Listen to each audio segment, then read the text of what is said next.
Dans un monde où les décisions façonnent notre avenir, dans un pays riche d'espoir, de talent et d'ambition, une voix s'élève, un regard analyse, un fauteuil devient le centre du débat. Bienvenue dans Fauteuil rouge, présenté par Delphine Kassongo. Ici, les cadres, les directeurs généraux, les ministres, les députés et les grandes personnalités prennent place, non pas pour fuir les questions, mais pour y répondre.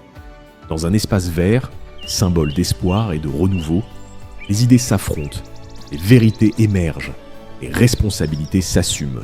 Pour dire que la crise n'est pas politique. Si la crise était politique, effectivement, elle affecterait les cycles électoraux. Il y a des controverses à l'intérieur du pays, ça c'est un conflit interne, ça nous regarde nous, Congolais, mais aujourd'hui, dès lors qu'on est agressé par un pays étranger, il n'y a plus d'opposition. Politique, société, gouvernance, développement, un échange sans détour, une parole responsable, une vision constructive. La volonté du peuple, c'est quoi? C'est que Tshisekedi est chef de l'État, il a un mandat de 5 ans. Si vous voulez le contester, contestez-le, mais vous ne pouvez pas l'enlever de là. Il faut attendre 5 ans jusqu'à ce que le peuple dise, bon, maintenant, compte tenu de, je veux dire, M. Tshisekedi, vous ne continuez plus. À suivre sur toutes les plateformes, Fauteuil rouge. Parce que le dialogue construit la nation. Une autre RDC est possible.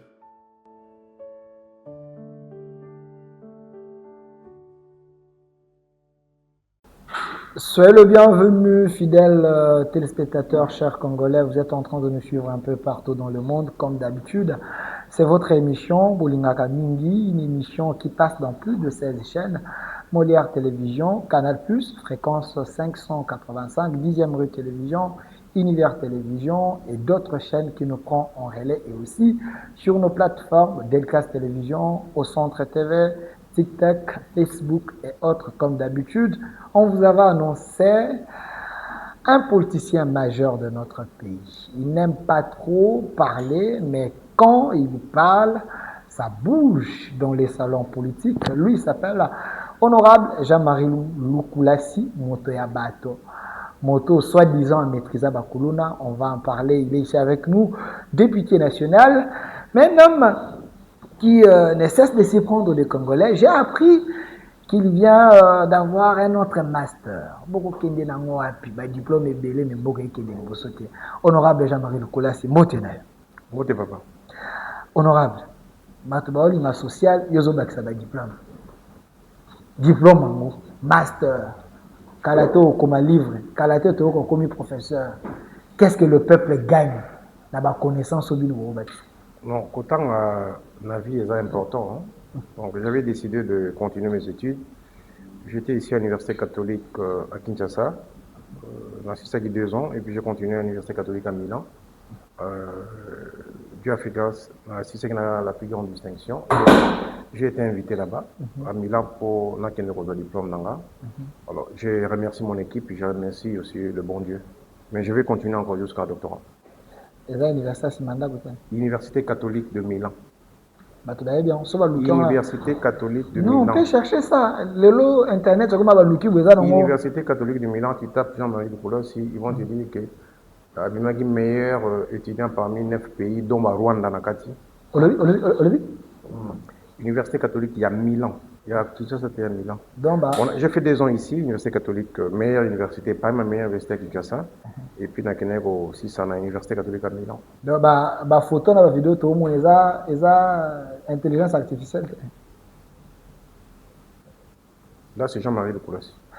Honorable Jean-Marie Lukulassi, on va essayer un peu de décrypter l'actualité politique, on en parle. Mais vous êtes député national, vous êtes noviste, au mandat moussous.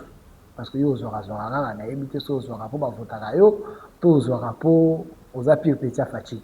Mais honorable Jean-Marie Lukulassi, d'entrée des jeux, êtes-vous fier vous êtes député national, dans beaucoup de peuple à souffrir, mais vous avez un mandat, vous avez un l'autre. Je comprends les questions. Vous avez un député national, dans beaucoup de peuple à souffrir, mais après ça, un mandat, vous avez l'autre. Bon, Moi, j'ai fait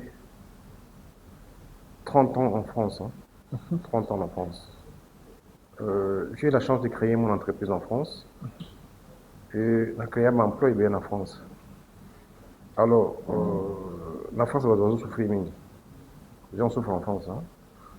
Si je pars en vacances en France, je vois comment les gens souffrent. Souffrance, c'est ça mondial. Hein. Ce n'est pas un pays donné qui est souffrant, c'est partout au monde que les gens souffrent. C'est question que le matin, la personne doit se réveiller le matin à Luka na vie. Moi, j'ai na vie dans la bandaka surveillant l'école. Là, c'était maman Mouilou. Donc, j'ai commencé par être surveillant de l'école. Dans un salaire à la surveillant. Après surveillant, j'ai évolué. D'abord, la vie est un apport personnel. Yo moutofo la mukanatongo, comme tu as eu le courage, na moko ba souffrir, yo du courage. Vous n'avez pas la qui cité. Vous du courage ou la mukinatongo ou luki, il faut que luka. Surtout dit que la responsabilité sur le gouvernement. Zaka bien te faut biso mo la mukanatongo te bande ba saka bilanga, to la mukanatongo te bande ba kombola balabala. Ça doit commencer par nous. L'État nous accompagne. Donc, Batman a raison de BF5 Jean-Marie Lukula Salandaka, mon chef de l'État. Le chef de l'État, l'État a fait sa soumission à la tête. Donc, Joseph Salvador Genda Lucas. Comme ça, l'État doit créer les cadres, non? Il y a une France au PC, dans les privés, j'ai dit dans les privés, c'est-à-dire moi quand je suis entré dans McDonald's France, tu peux te renseigner. Na bandaki gardien surveillant, na maïle langa qui moto, qui n'a pas créé emploi. Maintenant, quand je parle de Moutignon sur foyer de création, c'est-à-dire qu'il faut que l'État. Le monde est pays est avancé, ils ont avancé. Donc, du jour. Donc, les gens vont dans Zambie, Bimina, il y a une capitale. Avant de moi, on a quoi? Il y a un de boulot, ça va commencer. Comme ça, on comprend le message qui a passé. Tout être humain, quand on se réveille le matin, il faut le rouler en salle. Par exemple, dans Ngamoko, dans un surveillant à McDonald's, on a observé que McDonald's ne fonctionne pas. Il y a des gens qui sont dans l'absence de délai. On a proposé de créer que nous avons au la toilette, nous avons nettoyé la table, nous avons la frite, et c'est-à-dire qu'on a créé l'emploi. La place où il s'est raté, j'ai créé l'emploi. C'est-à-dire que nous avons une idée, à quoi nous avons ça bilanga, à quoi nous avons dans les privés. On a la restauration rapide, on a idée. Dans les privés. L'État, soit créer l'État comme un moyen de faire. Il faut avancer dans le privé. Le premier contributeur en France, c'est McDonald's France, c'est le privé. Donc nous devons développer, il faut l'État que ce soit un moyen, dans les petites et moyennes entreprises, tout créer l'emploi. Vous, comme député national, l'État il faut que ça soit moyen, l'État il faut créer un cadre. Et le deuxième mandat, est-ce l'État qui l'a raillé? Parce que vous avez un coquille, vous avez un ministre à travail, vous avez un coquille, vous convoquez, vous avez un bateau sur base de Makambo, l'électeur no baza ko yebisayo. Est-ce que est-ce que l'État a une salle? Est-ce que ta population base na yo basali ko se retrouver? Est-ce que vous comprenez mon Te APJ au peuple de Gengaïta? Vous comprenez ma réponse non plus ça. J'ai l'impression que tu ne comprends pas. Non, Bangonde va comprendre. Moi, dans cette interview, on a Bangonde. Moi, j'ai l'impression que tu ne comprends pas. J'ai dit comme ça. C'est un message qui passe à tous les Congolais. Bisomo photo la mukate bate bilanga. Dans la mugina ton on a dit que si on a fait bilanga et au bota. Car la tête de l'exercice de mon bout, tu vas te voir ton basa bilanga na basima bandako, ba ça va battre. Il faut dans je parle de l'individu. Yo moko foyer ba oluka. Et l'État a un mécanisme pour accompagner sauf que y a un système électoral. Voilà. Maintenant, il faut d'abord commencer par Kwado, à Liakanambo, à Kwado, à Maman Basaka restaurant, à Liakambo, à restaurant, à Maman Bato Basaka salon de coiffure, à Liakambo, à salon de coiffure. Donc vous encouragez les FOP. Bon, en termes techniques, ce n'est pas FOP, c'est le travail dans l'informel. Ce travail-là que tu appelles FOP en Europe, quand vous allez dans un salon de coiffure, les gens sont déclarés abonnés difformes. Ces gens-là, ça a un travail informel. L'État doit formaliser ça. Ça, il faut pas sortir, c'est le travail. Parce que quand vous allez en France, vous avez bilanga, vous avez la quado, vous avez la salon de coiffure. C'est le travail déclaré, c'est connu. Les amis, ça là, il faut personne, c'est le travail. Ok, on t'a fait une charge, patronat, une charge salariale, ils permettent de faire la retraite, ils permettent de faire l'assurance maladie. En Europe, ils sont mieux payés. Mais awa, bah, travail, on a net, bah, bon, tout le monde a un bassima banda, quoi, ça, c'est 50 $, 100 $. Et les autres sont en train de travailler chez les Indiens, bah, 50 $. Mais ces gens-là gagnent des millions à tête à bas congolais. Je ne parle pas de ça. Je t'explique. Quand tu crées un salon de coiffure, donc, non, on a un cadre, parce que toi, dans un secteur comme ça, là, on a tous une bateau, mais il y a aussi certaines personnes. Qu'est-ce que toi tu appelles info perso? Moi, je t'explique des choses vraies. Je t'ai dit, je donne un exemple. Ceux qui sont dans l'informel, on est dans un info perso. Non, non, non. La majorité. Non, non, non. Je donne un exemple. Salon Ndomé, na Matongé. Avant dans salon, par jour, il y aura 15-20 personnes. Mais c'est dans l'informel. Surtout formalisé en gros.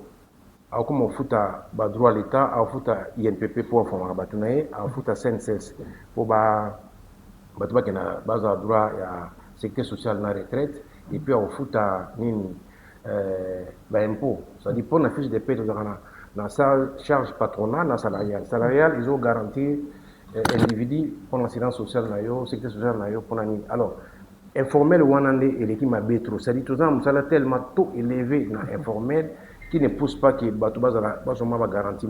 C'est-à-dire l'État doit tout faire. C'est là où je condamne l'État maintenant. Je reviens maintenant. C'est-à-dire l'État doit tout faire pour aller au Batouba informel, à formaliser en gros, Batouba va foutre la charge pour Batouba la garantie. Nous sommes les ébélés, Batouba ça va bapiner, Batouba ça va garage, Batouba ça va. Et puis, pour nous valoriser Batouba, il faut passer la l'élo. C'est là où je demande au ministre de la formation professionnelle, en français, VAI, validation des acquis et d'expérience. Monsieur Marc Ekila. Il faut appliquer la décision basée à VAI. VAI, validation des acquis et d'expérience. C'est-à-dire, dans un garage, valider une expérience, pêcher des documents et valoriser mon moto. Donc, l'État, manquement d'État. Alors, honorable Jean-Marie Lukulassi, on vous avait confié fardeau moko à mon nene,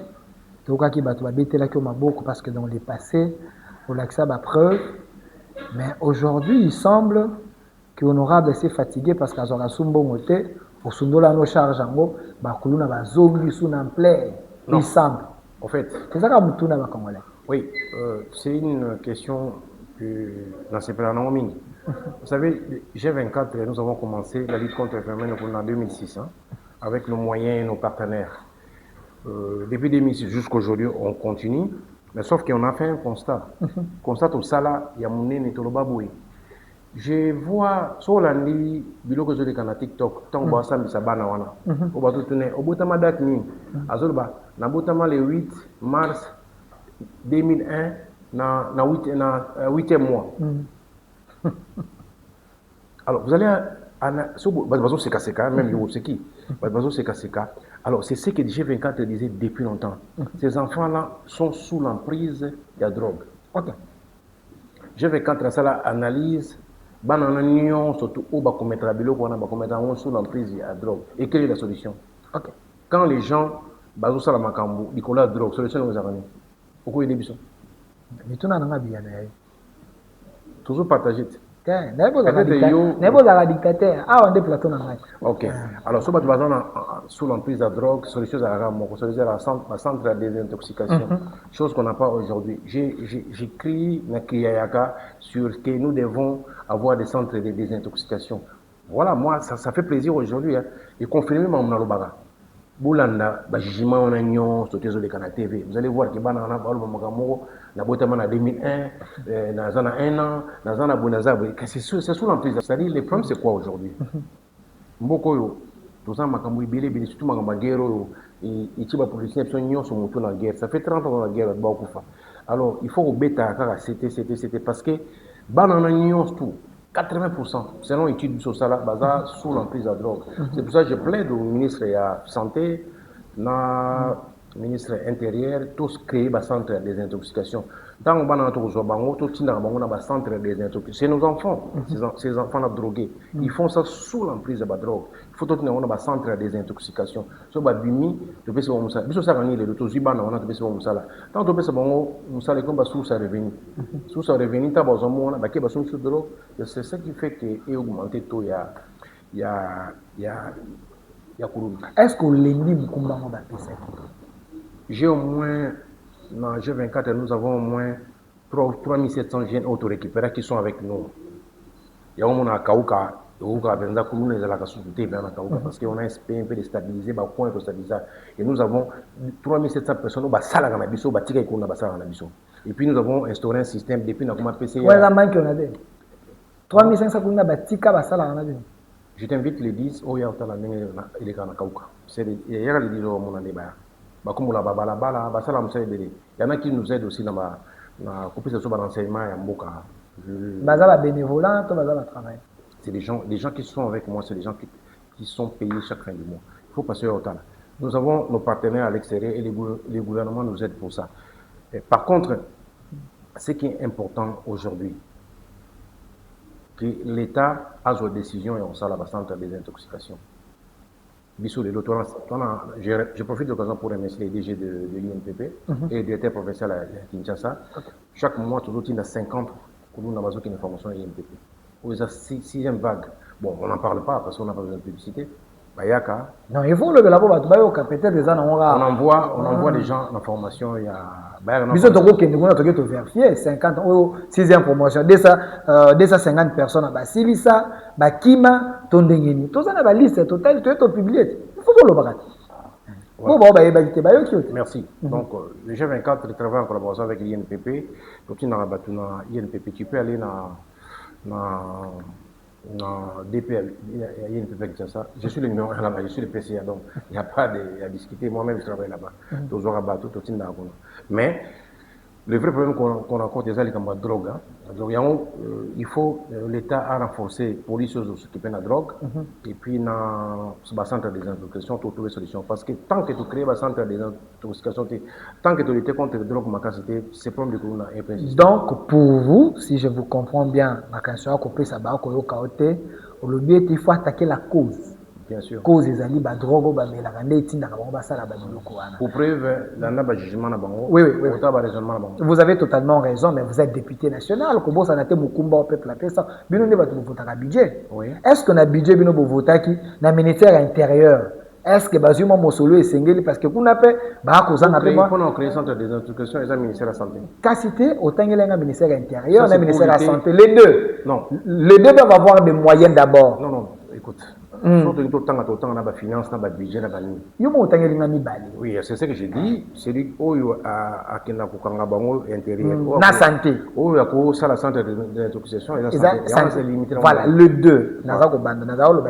Est-ce que le deux ministères, ils ont suffisamment de moyens pour appliquer cette politique-là? Oui, c'est question, tout ce qu'on fait aujourd'hui, il y a question de volonté. Soit ça les volontés, et je te promets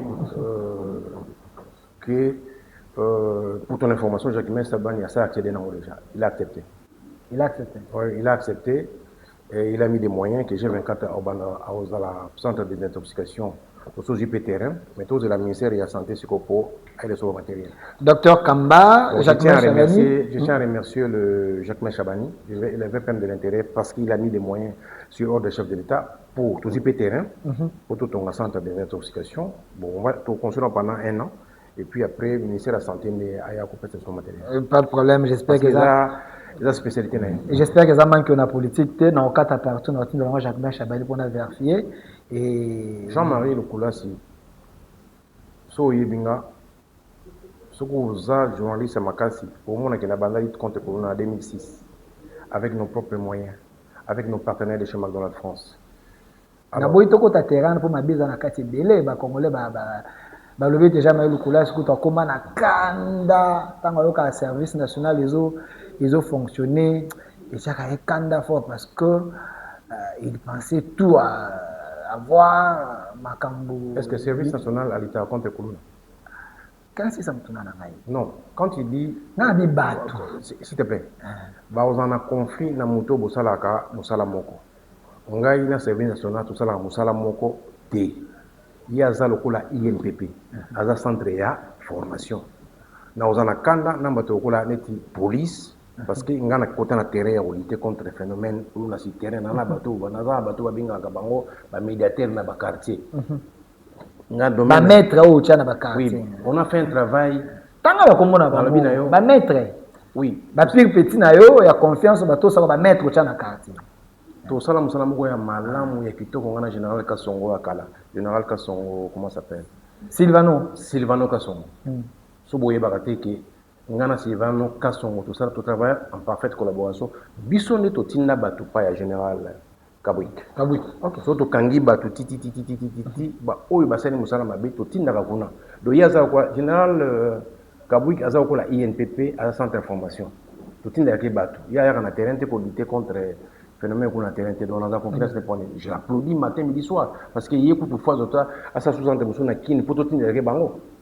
Il accompagne, c'est un général que je félicite et que j'applaudis. Ça, c'est celui qui parle, c'est Jean-Marie de Gaulle. J'applaudis le général, ce qu'il fait. J'applaudis le général. Il fait le travail.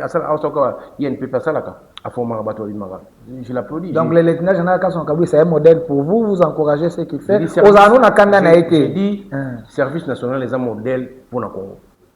C'est lui le patron là-bas. Ce qu'il fait aujourd'hui, on l'applaudit. Je l'applaudis avec.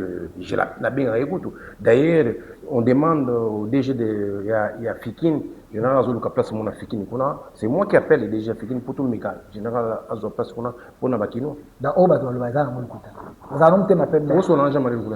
Nous allons te m'appeler. Où sont les gens? On aurait besoin de écoute DG Fikine. Ça n'a rien sauvé ça. Général, il y a Didier Kamapeli, qui est l'ancien député, un collègue. Après ça, général Kabouik, place na Fikine pour Amégapé Kosa Bilowanakin et Zabé pour Namakino. Il fait un travail. Vous savez, travailler avec les Koulouna, c'est pas facile. Bisso, dans un terrain. Mais Yem, c'est difficile. Les gens qui. C'est des drogués. Disons le terme qu'il faut. Travailler avec des drogués, c'est pas facile. Bon, comme les bâtisseurs, ils sont payés chaque fin du mois 550 000 francs, selon ce que je sais. Mais on a senti, tant au Tanyu Kombo, il y a. Général Kasongo Tagnon avec amour, mais moi comme journaliste, hein, parce que vous avez élu à Kinshasa. On a terminé cette histoire. Mon histoire est Okama Mabombe. Tu n'as pas élu. On a Général Kasongo 600. Kasongo n'a pas battu. La sanction on a eu pour l'émission, on est Mabombe. On a Mukonzambo Gabenga Bisso. Alors, la ligne où on a tout travailler en parfaite collaboration. On a les canaux TV à 7 mois à l'Obagana. Nous avons passé la TV chaque jour. Je parlais. Et puis, Général Kasongo, Bakinati, Bakanga, on a bombé ici, là. On a fait ça. Mais ça, c'est vrai. Personne n'en parle. Oui, ça, c'est vrai. Je suis journaliste. J'ai confirmé. Surtout, on a bombé, papa, bombé ici, là. Des fois, il faut dire merci. Non, vous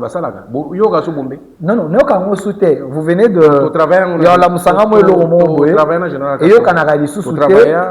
On a mis la pression médiatique et je remercie l'RTNC qui nous a beaucoup aidé. La chaîne ici, là. Et puis, c'est la même chose aussi que nous devons contribuer aussi pour la lutte contre le phénomène. C'est la communication. Il faut savoir communiquer. Vous devez aussi nous aider pour ça. Et quand c'est sa question, il y a anticipé. Il y a un lobby au Mingi, Général Kasongo, à la police et Bandakal. Mais aux élus à Kinshasa, j'ai l'impression que vous avez une dent contre l'actuel général Israël Kasongo. Beaucoup d'en a été beau la tête. Tu as l'impression quoi? Vous avez une dent parce que l'ancien, ça sous-entend que le nouveau, il n'est pas. Est-ce que Olo Bataka est l'eau à Mokopamba? Oui, il loue bien que Bazar Danae. Lobby, ça sous-entend. Parce que vous jetez des fleurs, on est à Kala. Mais le nouveau est là, vous êtes toujours à Kinshasa. Mais pourquoi pas vous avez tissé aussi de bonnes relations avec lui? Tant que lui, il était plus professionnel, vous avez travaillé. Est-ce que le nouveau n'est pas professionnel? Je remercie le ministre de l'Intérieur, Jacques Chabani, qui est le patron et intérieur, qui nous appuie. Oui, général Siko, il y a un Don King. Où est-ce Siko? Don King. Et ça, quand tu n'as un Don King. Nazolo Bano, Makambo, tout ça là. Quand tu as parlé du général Kabouik, j'ai dit la plupart il y a battu au Nyon ou bâtisseur Bazakuna Totina on a général Silvano Kasongo. Et après général Oyakatinda Batu, après Totina Batinda sous Batu. Maintenant, il ne faut pas oublier que Moussala G24 à Salaka, G24 ans en contrat dans la police nationale, j'ai 24 ans en contrat dans le service à renseignement Congo. C'est connu.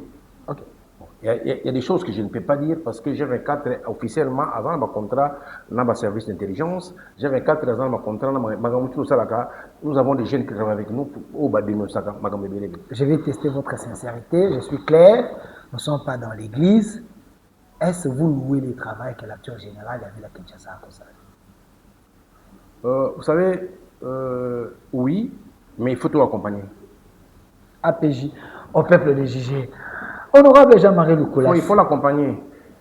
Accompagner le général, c'est la presse qui doit accompagner le général. C'est ce que je dis tout le temps. Il faut accompagner le général, il faut le voir. Dans les il faut accompagner. Il ne faut pas toujours critiquer les gens, il faut toujours accompagner les gens. Toi, tu es journaliste, qu'est-ce que tu peux apporter par rapport à une sensibilisation? Il faut apporter. Donc il n'est pas assez manager, si je comprends bien. Il n'est pas assez manager, si je comprends bien. Qui n'est pas assez manager? L'actuel général. Non, il est bon. Il est bon, il ne faut pas toujours critiquer. On a pas de doute. Dans le binayo, il est bon. Ça, là, sincère. Très sincère. Il est bon, il faut l'accompagner. APJ, au peuple de Jigé, honorable Jean-Marie Lukolas. Aux ana union sacrée, mingi, batu batindenga ba vidéo, ba ebisinga, honorable a toujours été dans tous les coups du régime. Tous les coups du régime importants, honorable là. Et puis il fait un grand travail. Puis Petit Fachi. Mais une question. Pourquoi vous n'aimez pas la démocratie dans la union sacrée? C'est ça la démocratie, c'est ça soutenir Fachi. Ceux qui ont dans la constitution, il semble qu'il y a commis un démon dans l'union sacrée. Quelle est l'approche de l'honorable Jean-Marie Lukolas sur ce qui arrive à Bati Lukwebo? Laissons-nous tout conseil européen sa bateau dans l'union sacrée. Parce qu'à démissionner, hein? Vous savez, je suis le président de la sous-commission de services d'intelligence de l'Assemblée nationale. Sous-commission de services d'intelligence, c'est l'Agence nationale de renseignement et services d'immigration. Professeur Bahati, je salue, c'est mon père, papa Bahati. Aujourd'hui, il a des soucis, il a démissionné. Et puis, il y a beaucoup de choses. En politique, on dit toujours, il je parle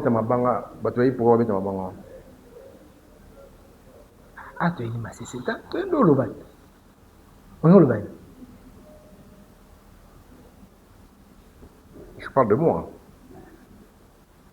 Il y a bateau accusé, raison à Bango, il a contredit Bango, a démissionné. Voilà. Vous utilisez sagesse, le peuple va pour ça conseil ni au pesa ba obana union sacrée par rapport à discours par rapport à discours bati à lobby et lequel est le problème. Il y a bengi ba misusu, a bengi ba Gilwando, ba José Mpanda selon les autres, les gens qui ont dit les chefs de l'État dans le mandat dans la mission, José Mpanda Gilwando lobby, il faut que les chefs de l'État a pacifié Congo, il faut à reconstruire Congo après total la nengeni tokoyi ko sala. A bengi bango ba courtisan Jean-Marie Lukolas yo lobby nini yone mutuna na ngai ozoke na nga boy zala clair elo na sepeli mota ngai comme démocratie wa démocratie là démocratie là liberté de choix na liberté d'expression niti nga Jean-Marie Lukolas na za liberté nga na posa fatia tikala na posa ba changer constitution pour Fachi Atikala, Asala Moussala Zosala. Olobi? Nga Jean-Marie Lukolas. Nazana pour ça, Fachi Atikala, Asala Moussala Oya Zosala, va changer constitution pour Atikala.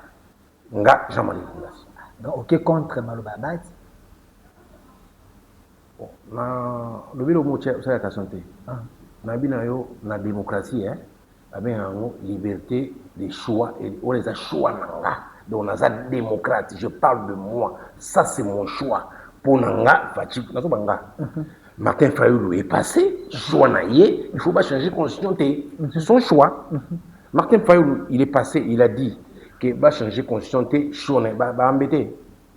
Il y a des opposants, c'est normal. Mais vous, dans l'union sacrée. Est-ce qu'il y a un autre exemple? Nabinayo, Moutou, Soro le Bilikambo. Parce que Fachi Aza, démocrate. Moi, Jean-Marie Lukolas, je connais dans l'union sacrée, je connais ma position vis-à-vis du chef de l'État. Aujourd'hui, nous annonçons officiellement pour Nanga. Vu la situation, il y a pays, vu insécurité à l'Est, vu Fachi, attends le monde entier, les locaux Congo comme place commis pour à continuer Moussala, pour changer la constitution, pour Atikala, choix nanga. Bon, posa babina tuna. Bon, posa babina tuna. Bon, mais la gani nyango, ceux qui bozana chef de l'État, bokangi misu, yo, Guy Luando, José Mpanda, discours, nabakisina, du début du. Bon, mais la gani nyango, Fachi a l'okabino, aveugle abino, mais bon, violer la constitution. Tomelaka démocratie. Démocratie violation? Bah, violoni. Constitution. Et le but des mandats, les quatre. Yo, éviter quand la constitution, on a un article et 5 motos à changer la constitution. Article 5. Yo, éviter que ceux qui 100 000 personnes va s'engager, va signer, va changer la constitution. Article 219. Yo, éviter que dans le parlement, ceux qui 252 personnes vont changer la constitution. Et ça, quand la constitution. Mais ce qu'on a, va changer la constitution. C'est mon choix. Mais maintenant, quand est-ce que consulter mes lecteurs non pour le Marambolo? Voilà, pour consulter. Voilà, maintenant, on va aller plus loin. Maintenant, quand Moutassa discours au choix, la décision revient à la population. Il y a un référendum, va voter, va punir. Est-ce qu'on a choix d'engagement, Marie Lukulasi? Est-ce que moi je représente le Congo? Non. C'est un choix personnel. Dans le but, pour Nanga, na lingi Fachi atikala siko soto ke na référendum il faut ngana que n'est pas la population expliquer bango ngana na posta tikala pona likambo boye muto aza na posta tikala te yé pas que sa population ngapi na posta tikala te pona boye na boye après population et voter net faille la lobby bon mekate ceux qui bon meki akobimisa ba mais oui c'est son choix na mona ndé ba bazo voter Fachi donc lelo ata ba observateur ba yé ba fandi bomuna biso to fana to expliquer population biso to na posa ba changer constitution pour une raison telle bango pe ba roya biso to boyi pour une raison telle après professeur Kati. Est-ce que vous savez que ceux qui Martin Fayulu lelo abimisi bato délice sanga abimisi bato bozui ba opposant nyonso abimisi bato qui chasse ça ou comme invivable? Est-ce que bozo mesurer ba conséquences au sala manifestation mo boy tout ça sondage mo ba biso ke so dukula si Jean-Marie amisi bato ba imate ki buka misa to bizate bato misi ba Guy Kalonji ba Eliezer tu parles de Kinshasa non mais abino bo sala ngona mbongo na ba polo bango bazana peuple est-ce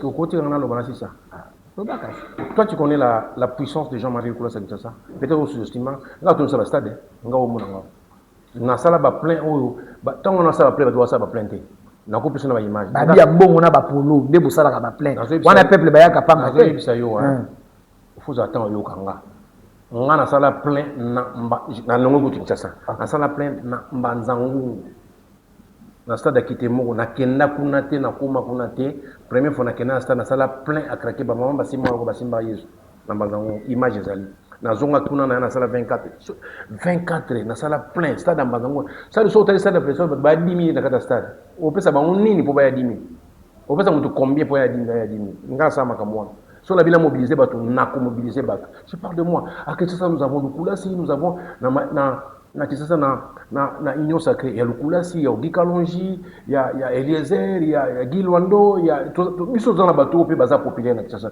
ba kibuka kende na ba komino to bima to talakasi kababi wana bosala ngona mbona peso exemple moko po ndima ke ba opoza ba na raison bosala ngona mbo depuis que Gentini Ngobila tango azalaka gouverneur à ville atonisa ça les martyrs est-ce que lelo Gentini Ngobila avec ACP à kotonisa ça dans po aza susu na mandate ndenge moko na bino bosala ngona mbo mais Fayulu les sanga et les autres ça comme mot d'ordre bato babini. Gentini a programmé nini stade et salami bato bakoti te na lobby tango azaka na assez pas tout ça est-ce que lelo nengo sala la lecture politique na lobby lelo Gentini a programmé stade et salami plainte lelo vous pensez qu'il pas go contre la tout ni aux questions de biso kasali ça sali stade et salami plainte na tout vous pensez qu'il est toujours en propre politique moi j'aime pas parler des gens je parle de moi Jean-Marie Lukulasi moi j'ai commencé mes activités en 2006 depuis 2006 nana batu na Kisangani nana batu partout na Congo nana batu presque na kenda te nana mbongo yo pesa batu wana te nana batu na poto nana batu balinganga partout pona mutie ndeka na buta mwana wana alita konte kuluna mwana wana salaka boya salaka batu balinganga pona musala salaka ezana batu basala musala onete batu balinganga bango au moins ça sur le côté 10 personnes, on a ça pas congolais. Bah c'est 10 000 à la moindre, vous n'avez pas une $10. Non, vous savez en France, je vais vous parler vrai maintenant parce que vous parlez sur Moutaï, bah c'est quoi. En France, on va ça en manifestation, bah ça bon bureau on a mon transport. Je sais ce que je te dis. Bah louer la bon bah train, bah louer la bon bah bis, bah ça bon bureau je parle en France, les gens s'organisent, Moutabi Nanda connaît banaton ali amel. Ici quand quelqu'un a eu une manifestation, bah c'est quoi, bah c'est ça 5 000. Je parle de 5 000 francs. Somali, pendant qu'on a corrompre. Mais c'est une corruption morale.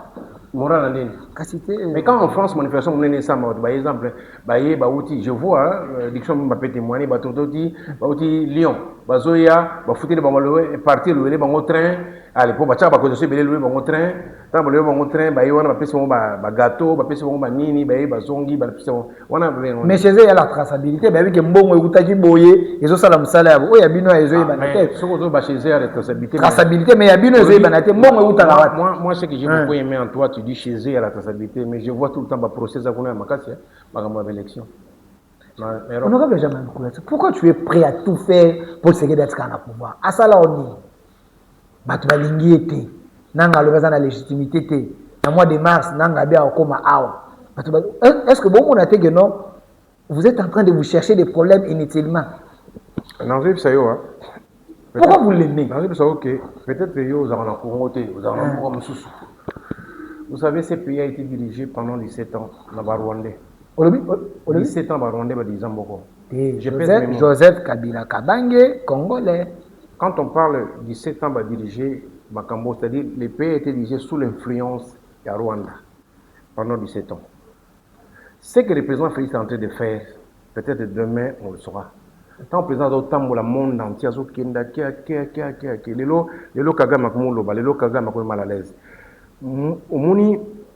J'ai beaucoup aimé à propos il y a Kofi Olomide. Il a dit ce qui président Félix Tshisekedi né à Komatina Gombe. Je viens un politicien qui a dit au meilleur à Gombe. Alors j'ai compris que biso politicien tout le monde comme ça pour nous roloba. So mutabi né à ça comme na Gombe.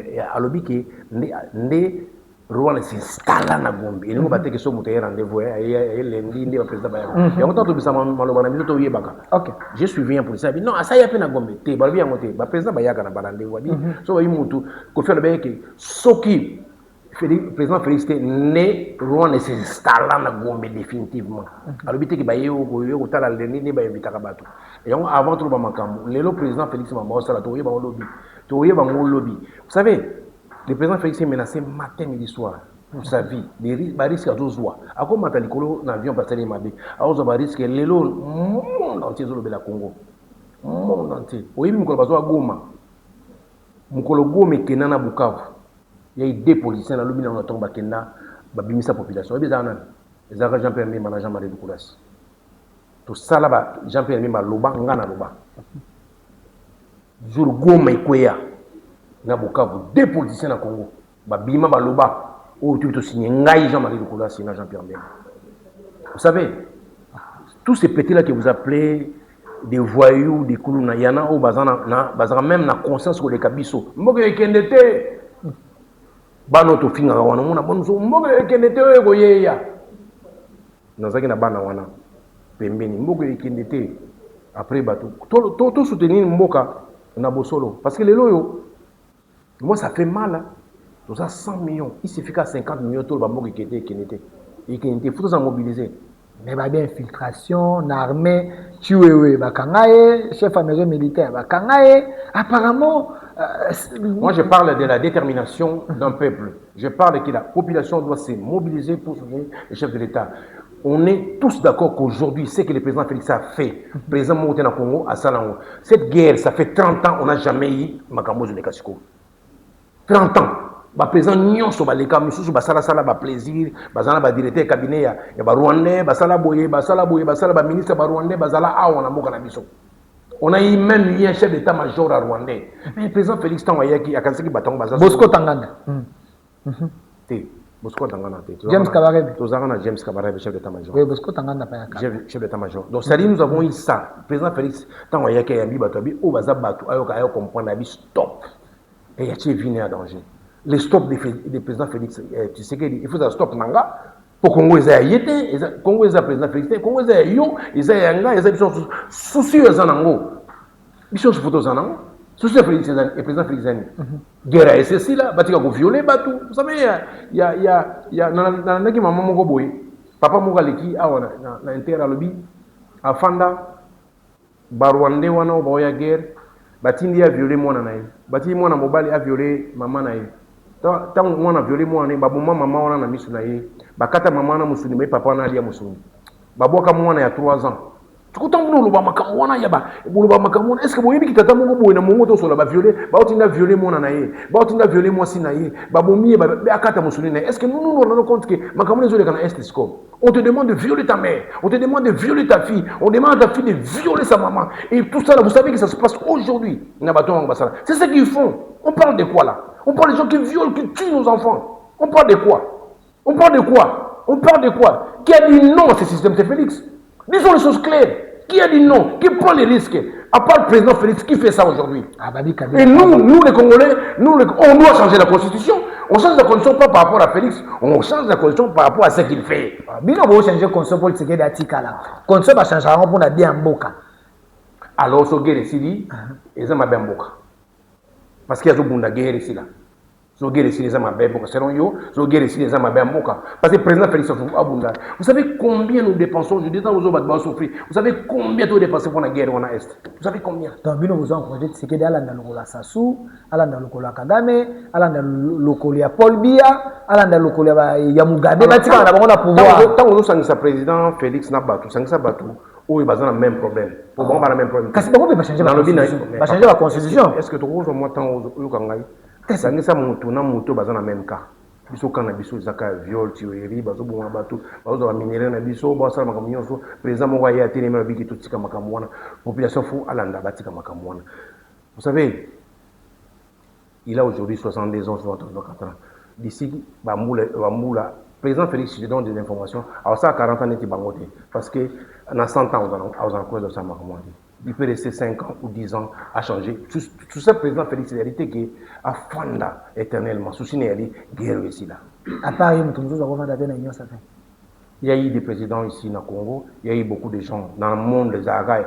Ils ont été moko, sauté par Yesu Bengoza les belés, Balukula Bengoza les belés, Mutuna Mutazara Moussa, Nzamba Tindake Aya, pour te accompagner. Yesu n'a ça fait, présent Ségué. Alors, Yesu n'a pas sauté, n'a pas mokili.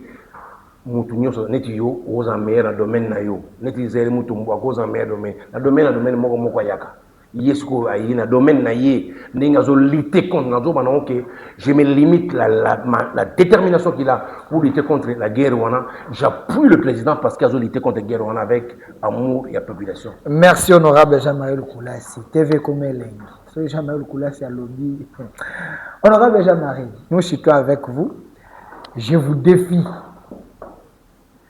Monsieur Balobo, vous avez qui prophète politique au Fukama, au Fukama. Oui. Vous êtes chef, président, Benga Batouana Baya. Oui. Tout ça, le dialogue. Oui. Oyo Kabango. Oui. Tout à l'heure, tout ça, la ndenge. Je répète encore. Je répète, quand interpréter ma mot, parce que nous avons l'écoutant. Normalement, président, je répète, je dis, Excellence, Monsieur le Président, avec tout respect, sous le Bango, il y a des revendications à Bango, ce qui est maintenant la population tout voter. C'est ce que j'avais dit. Il y a des revendications à Bango, il y a des population à voter. Au monde qui makamyo sur la carte ils avaient revendication yaba rwandais pourquoi bukata makamyo na journaliste c'est ce que j'avais dit nabi yaka yoka bango ba revendication na bango eza nini to kuta ba revendication ma Congo to kuta ba revendication ma Rwanda so ko ina ba revendication au tiango population siko to ça référendum c'est ce que j'avais demandé siko na ngana tu na chela ko piège comme bisika na oui question siko na ngana tu non et puis jangate mutuna na ngai ngana tu tango bi yoka bango pona yo on se sentir à l'aise ba frita avion moko nanga koti na kati bisimo koti na kati ba kitchen aéroport ba na bango ba pesi bango place na Pullman seke da yoki bango pe azongisi bango e ko sala ndenge ni ba Congolo ba Holanda yo caméra yango e ko sala ndenge ni tango ba yoka bango yamba bango c'était quoi l'idée parce que tout ça va comprendre na moi lolenge ce que yo expliquer biso président Félix na solo là Tant au dialogue, tant au président Félix à Kenandé. Atina la bénéficiaire naïe. Atina la bénéficiaire naïe. Président, yo so mona président Félix Koso la oui était na bato so. Azana batune atindaka. Bango président bato ngo tinda. Batindi biso tindi c'est quand on parle de président Félix, on parle quand oyo numéro 1 nango ezabwe. Bato ba bomanga bato numéro 1 nango ezabwe. Bino bato bomanga bato bo tinda ba délégué ba kutani. Politicien comme yo no déviant. Malgré est clair. La délégation. Je répète encore, tant dans le bail qui est. La politique à haut niveau, ça. Dans le binayo. Ah, merci, hein. Bien, on commence à politique au niveau. Tant dans le bac, président, il y a un maman. Oh, moi, je suis président de Fandaboué. Non, votre équipe naïe. Les arabes équipe naïe, l'équipe naïe, Bakutani, Basololi, Baélié, travaille ceci, Jatali, tout ça. C'est son équipe. Honorable Jean-Marie. Vous savez, j'avais défié Nabena Bango, tu as PPRD, Moukolbaoya, on a nini na nini. Le coup là, basakana mémoire, il y a nani. Je me souviens qu'il y a musée, respecter musée, Moukolbaoya, na nani, na mausolée, Bamone Olega. Au Bayakat. Vous voyez qu'il va te voir dans le mausolée. Vous avez ma l'élection avec cause. T'es Bayakat. Basuka. Bato Bayaki, on a bazar. Honorable Jacob, il y a un big étant la bague. Aussi, pour un commentaire. Tant la bague est à Baoya, le coup là, respecter musée, alors bah qui Rwanda, baza batuer, babumarabiso, Boya Konate. Non, ben, mon gars, on a gamba qui n'est pas pour tant de banane, président Félix Ndokin. Ce qu'on a tenu, mon gars, on a gamba qui n'est pas bazar. Non, dans la Simana. Bisimbi, tu vas pas taonda. Simon Kimbango, Olobagana, assurance, mais Olobagana, moi, je sais pas. Dans Simananga, Zambé. Zambé. Banzai va la révéler. Zambé, moi, je suis catholique. Je suis catholique. Nakula, Babatisanga, Nakula première, la deuxième, et puis Vinango, j'ai eu un diplôme dans l'université catholique. L'université catholique, mais moi, je suis catholique de formation. Naboina koto na politique ba prélat et les églises de réveil na kangi di boki wana naboina koto koti na yebso ke mutu na mutu ana choix ana liberté d'expression ana liberté ne mutu na neo lo ba ne peuple nazoboya tango ke église ba peso communauté nazo éviter ka ba problème qui mayo mo ba problème ba question nazo journaliste poser papa pas en liberté mais mon konja c'est une vigilance muteba yo wana kenda ko bénir nanga te ba vane ba meine bo fort yo wana ba ngonde ba lingi ba pesa ye direction à dialogue c'est ce qu'on a lobi pesa point de vue na yo ya zotala yo so aux direction à dialogue au pesina muto a violaka a bumaka bato sala bato muto na yande kasi ne mo konja c'est ko azobi no akenda ko mona nanga ba medi bo fort ba beti masolo a pambole ba kangina photo selfie bisiko kenda wasande soki bananga babumaka bato soki basalaka mabe mais nzambe opinir bango olobi makambo bananga basalaka mokimbe yebi tenga la vigilance muteba est-ce que na Russie prêtre moi Russie ko ke na Ukraine pas zongi na za palace siko tuna siko ton kabila zalaka bato na makambo se bakoza wa imaginez siko point biso que président Félix aza démocrate siko makambo wana ton kabila zalaka siko bato bango za wa pena moment one message tant tonda zalaki bango za wa yero honorable Jean-Marie Lukola c'est comme na soko zo qui m'a dit pas problème bien honorable Jean-Marie Lukola c'est comme na soko mutuno na bombela ki wango série bino bozaka ba mécène pour aux anciens mécènes aux anciens mécènes Jean-Marie Lukola il y a eu un jour avec honorable Dixon Mobimba toya na Assemblée nationale toya sa batwa FCC bobimi boké bozonga so awate bazaka na majorité na bunda na makofio kasana le bit nazo biso moninga tango tunanga na memani na mboko nazo biso so bilongo na memana petoka moko oyebi na Assemblée nationale muta bunda po binga na FCC kana na lobaki amwata te oloba yango bien te ngana loba bien muta bunda na lobaki oyebi tano vous êtes prêt à tout faire na lobi non ko tseke na lobaki amwata balika muta sala tango bayaki na Assemblée nationale tango to moneke bato baza ba ventiler bayaka na pouvoir à roi tout ça to binga na bango nga en tête na beta masolo te ke o na yo na zaki en tête nga na beta makofi o bo ba bakenda babima bakenda FCC bisunga zaki en tête boso donc ba FCC ça va congolais de mauvaise qualité. La mauvaise qualité, il y a travailler en connivence avec Rwanda. Et puis, dans le Moni Congo, quand on a daté là, au Moni Congo, Mahamou Tshisekedi au Salako, Tshisekedi dernier mois basé, vous allez bérer pour soutenir. Rwanda a gagné Congo. Pour balukula se roi biso bazali batu lokola o bazolanda ba idée que mboko changer bazali toza déterminé ba organiser mboka oyo te ezana batu mususu balala ka te na mabolongo bazo violer bana na biso bazo violer basi na biso bazo tina yo papa o violer moi non moi si on parle de quoi o violer moi non moi si o sala boy mais 300 millions au moninga au moins c'est le message boy toi tu crois que moi j'ai perdu nanga. Tout ce que moi, Jean-Marie, j'ai perdu. Vous avez pour vendre.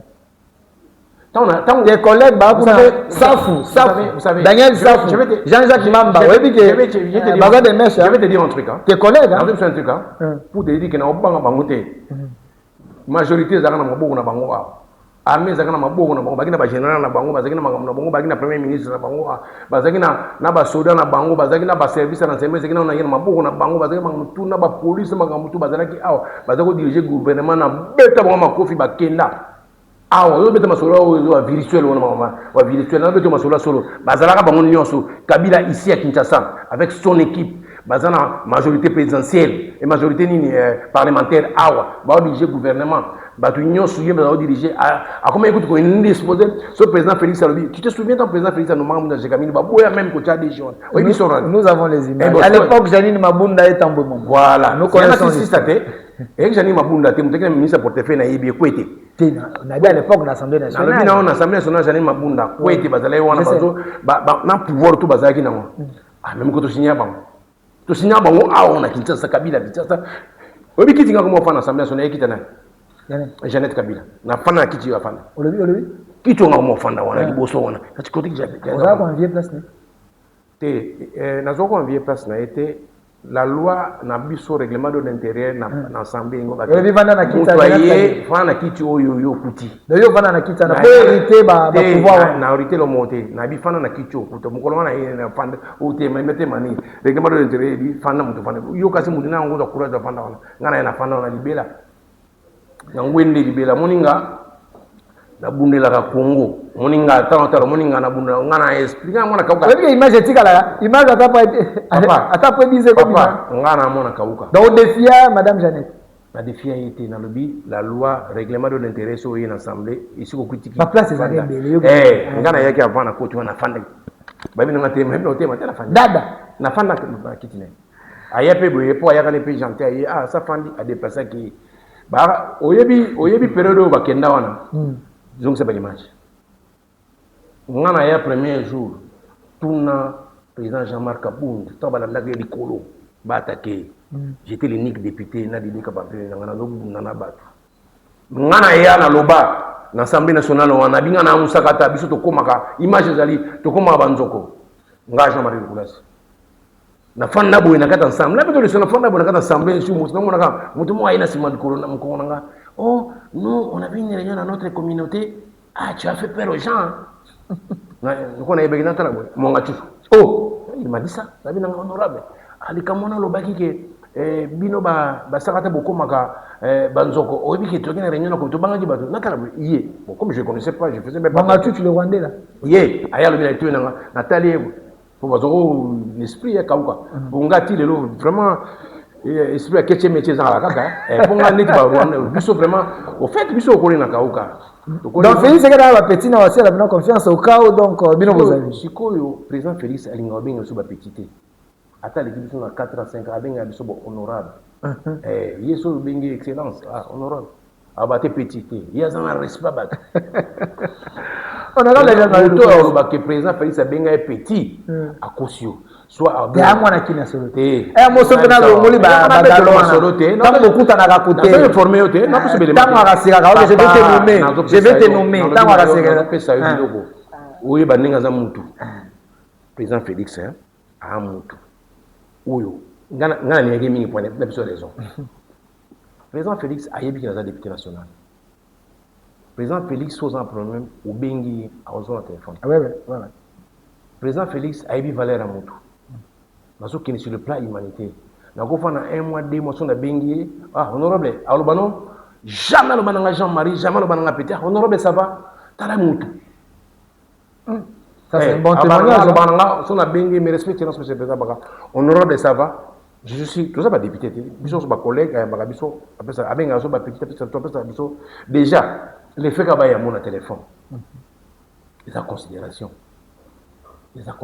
azamutu peut-être oyi bango le loté mais ngana ebiso ke bato ba kasa ba yuma ngabe ngoma ba yuma po ba yuma bato ba yuma mabe bato na ba yuma ba kabila ba yuma donc bobo ba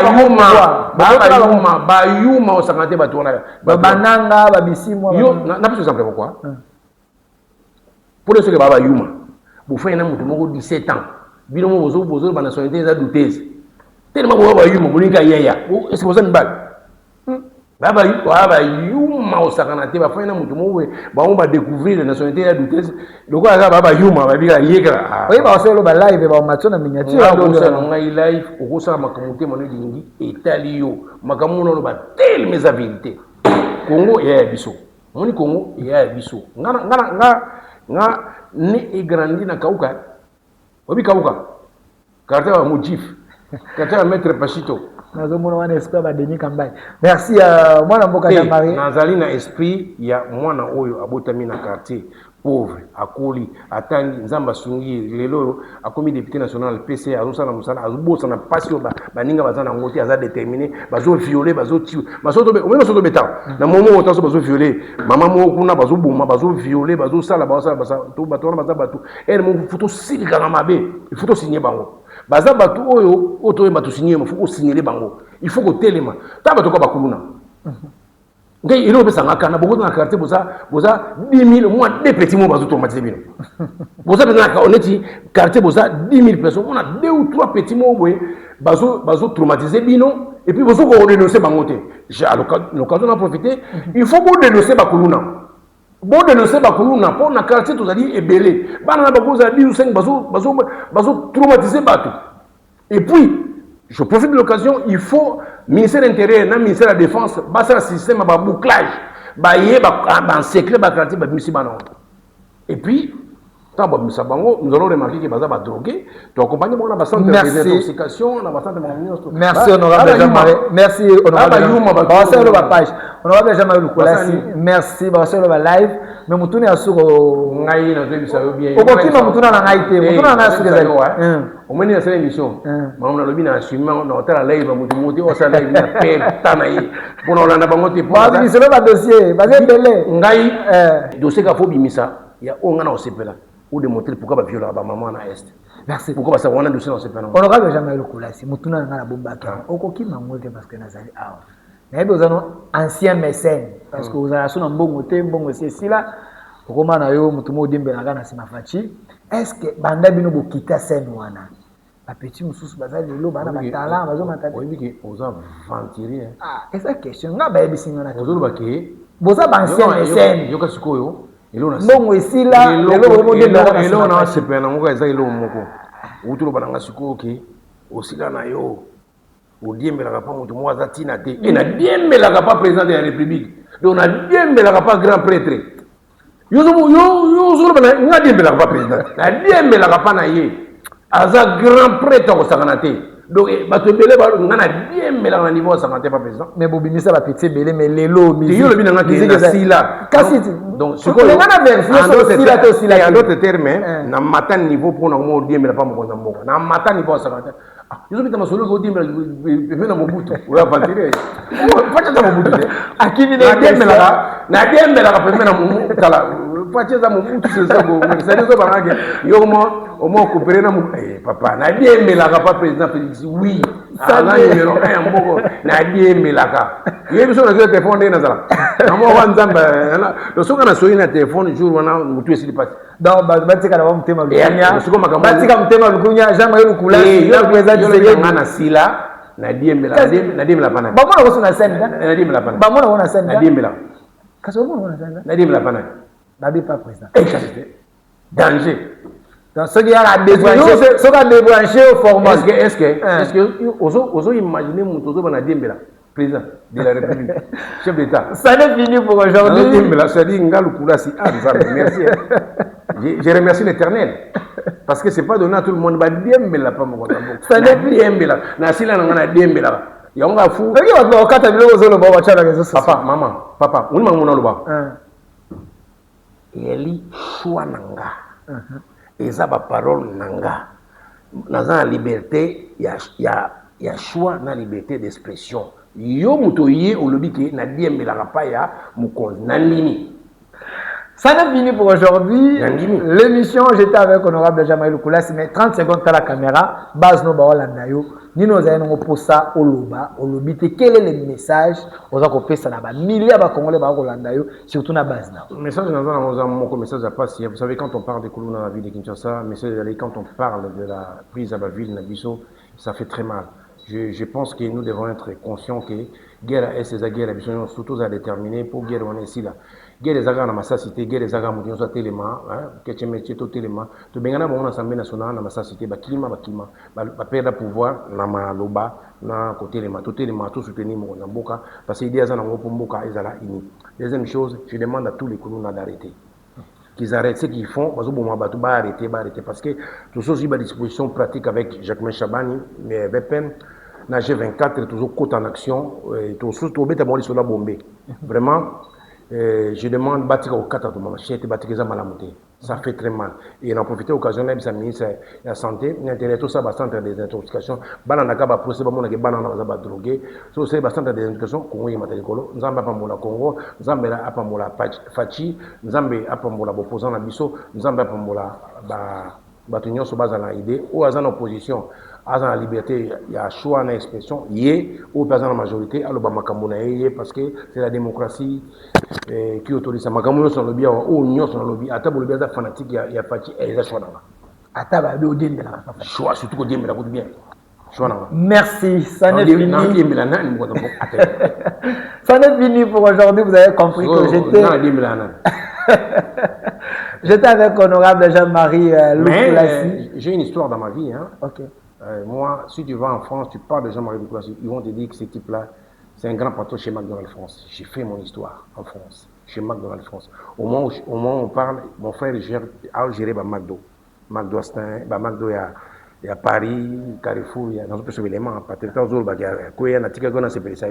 Frère, n'a pas moi géré bien, on a besoin na Carrefour. Ce qui Carrefour a vécu. J'aimerais Calaner, les loyers. Ce qui Carrefour a politicien. Ce qui na Carrefour a vécu, au coup ta frère n'a pas géré des Carrefour, à McDo, Badbaosa, Moussala, Baosala. Au soutenir ba famille, le soutenir na no simba na mabo wa télé. Non, tant na Blaise Magato. On fait un pamba, papa zate, na. On te mise un fallait mon temps avec les falingat. Et Fanjo. Les deux dans les 3 mai, Arbet dans le stade de France, tout ce pays congolais. Bon, Arbet à danger. Vous venez au Kofi. Rambo.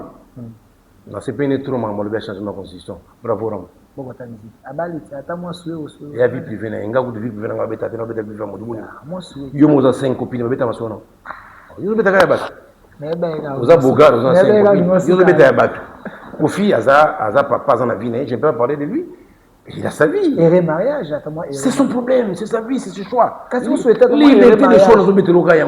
Maman Cindy, mariage, il faut parler des gens comme ça. C'est sa vie privée. Il a des enfants, c'est sa vie privée. Il a vie privée à mon tour. Lui qu'on souhaitait quand moi. Le lobby na yo qui na sepeli na makambo le qui concernant politique, il est intelligent. Vie privée na italinate.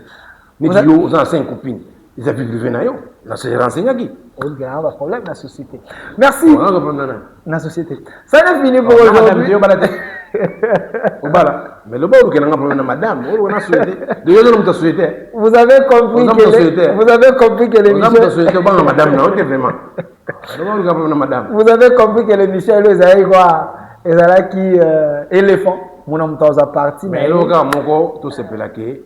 Makambo je comme na Congo pour président Fati après ça qui Congo na maboko ya Nzambe. Ya Nzambe azosala. On va changer constitution. Président Félix Atikalana. Eh, choix na ngai. J'assume. Soyez les bienvenus dans le monde des critiques. Chers internautes, Bolandi. Tant ça critique baba que la démocratie mutamta la liberté de choix, la liberté d'expression. Bolandi et tous les coups sont permis, mais vous devez les faire en privilégiant la démocratie. Parce que c'est un leader d'opinion. Il a parlé. Vous aussi, si vous pensez que vous pouvez parler, que votre voix peut porter, nos caméras, ils ont dit, mais il a dit, ça part, il a confirmé que Félix Tshisekedi Fati Kalana pour m'embaucher a Bengani ba Rwandais, a Botoni ba Yuma pouvoir, à l'obéi APJ, au peuple de juger, une autre RDC est possible. Au revoir.